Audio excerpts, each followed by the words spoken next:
आपने नाग नागिन से जुड़े कई किस्से सुने होंगे। इन किस्सों में नागिन के बदले की कहानियां भी बहुत रही हैं। जहां अब तक हम लोगों ने सिर्फ किस्से और कहानियों में ही ये सुना है, पर अब ऐसे ही एक बदले की कहानी रियल लाइफ में भी देखने को मिल रही है।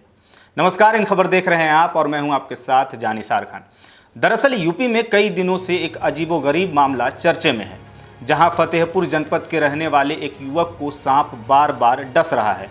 अब तक 34 दिनों में सांप युवक को 6 बार डस चुका है। इसके सप्ताह भर बाद शुक्रवार को एक बार फिर से सांप ने उसे डसा है। 7वीं बार सांप के डसने से युवक की हालत गंभीर है। अभी उसका अस्पताल में इलाज चल रहा है, जहां उसकी हालत गंभीर बताई जा रही है। आपको बता दें कि फतेहपुर जिले के मलवा थाना क्षेत्र के सौरा गांव का रहने वाला विकास द्विवेदी ने यह दावा किया है कि उसे सपने में वही सांप दिखता है और सांप उसे 9 बार काटेगा और 9वीं बार अगर काटता है तो कोई भी शक्ति, तांत्रिक और डॉक्टर उसे नहीं बचा पाएगा। सांप ने उससे यह भी कहा है कि तुझे मैं अपने साथ भी ले जाऊंगा। हर बार जब सांप विकास को डसता है तो गंभीर हालत में उसे अस्पताल में भर्ती कराया जाता है और वह इलाज के बाद ठीक होकर घर चला जाता है। विकास का दावा है कि उसे जब भी सांप ने डसा है तो शनिवार और रविवार का दिन रहता है। सांप के काटने से पहले उसे इस बात का भी आभास हो जाता है कि अब उसके साथ घटना होने वाली है। नाम मेरा विकास द्विवेदी और बेटू द्विवेदी है। 34 दिन में मुझे 6 बार सांप ने काटा हुआ है। जब सांप काटता है तो हमें पहले से आभास हो जाता है कि आज हमें सांप काटने वाला है। अपने घर में सबको बता देते हैं कि आज के दिन हमें सांप काटेगा। इसके बाद में हमें इस महीने में 34 दिन में 6 बार सांप काट चुका है। सांप डॉक्टर साहब ने बोला कि 3 बार तो पहले घर में काट चुका है। जब चौथी बार डॉक्टर के पास गए तो डॉक्टर ने सलाह दी कि आप अपने मौसी के यहाँ या किसी के घर में बाहर कहीं रहिए जाके। तो हम अपने मौसी के यहाँ रहने गए तो वहाँ भी हमको सांप ने काटा।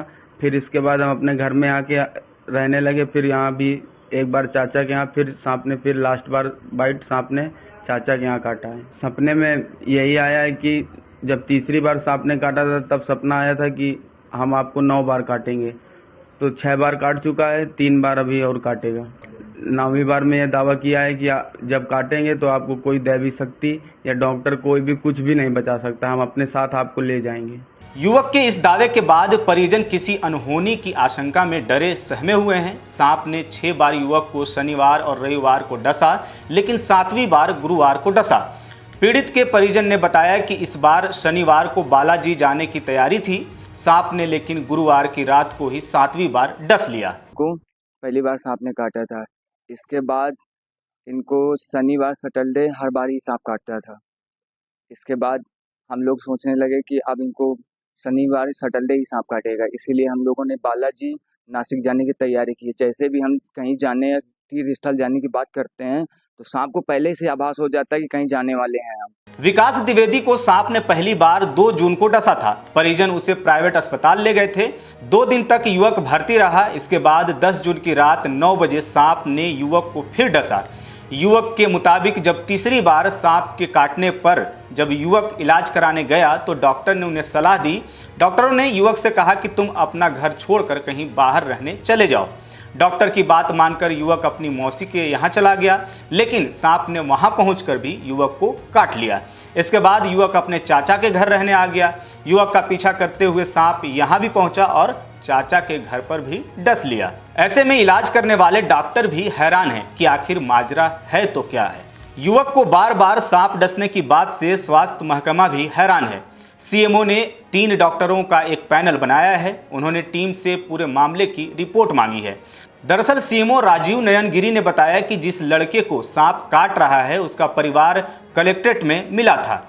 उन लोगों ने डीएम को प्रार्थना पत्र दिया है। मैंने एक टीम भेजी है जिसमें एडिशनल सीएमओ, डिप्टी सीएमओ और एक फिजिशियन शामिल हैं।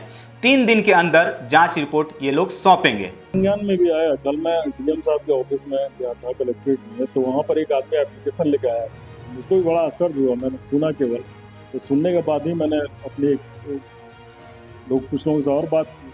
उन्होंने बताया कि नहीं, ये तो मीडिया पर न्यूज़ वायरल है। तो फिर मैंने इसकी सत्यता की जांच करने के लिए, और चूँकि वो वहाँ पर जो कलेक्ट्रेट ऑफिस में कह रहे थे कि मेरा बहुत पैसा खर्च हुआ और मुझको कुछ सरकारी मदद मिल नहीं पा रही, मैंने उनसे पूछा भी, जो उनके रिलेटिव थे वो बता रहे थे।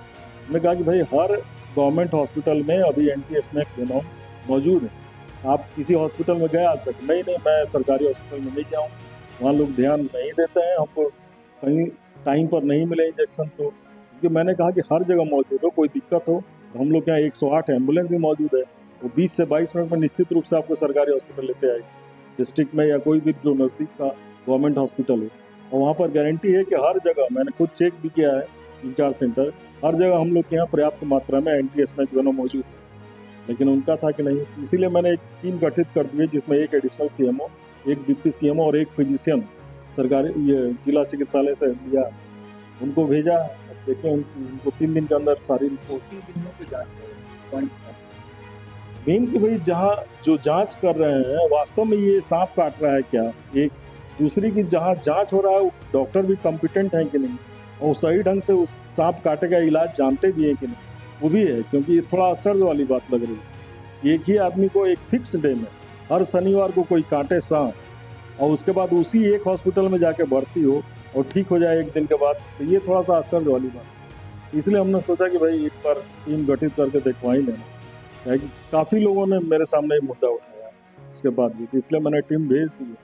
और वो टीम 3 दिन के अंदर पूरी रिपोर्ट बना के देगी, फिर मैं जनता को बताऊंगा कि इसकी असलियत है। अब डॉक्टरों का यह पैनल इस दावे की पूरी तहकीकात करेगी कि विकास के दावे में कितनी सच्चाई है, और जब भी उसे सांप काटता है तो एक छोटे से अस्पताल में जाकर इलाज कराता है और वहीं से ठीक होकर वो घर चला जाता है। जो टीम बनाई गई है वह यह भी पता करेगी कि जिस अस्पताल में इलाज किया जा रहा है वहाँ पर कौन कौन सी दवा दी जा रही है।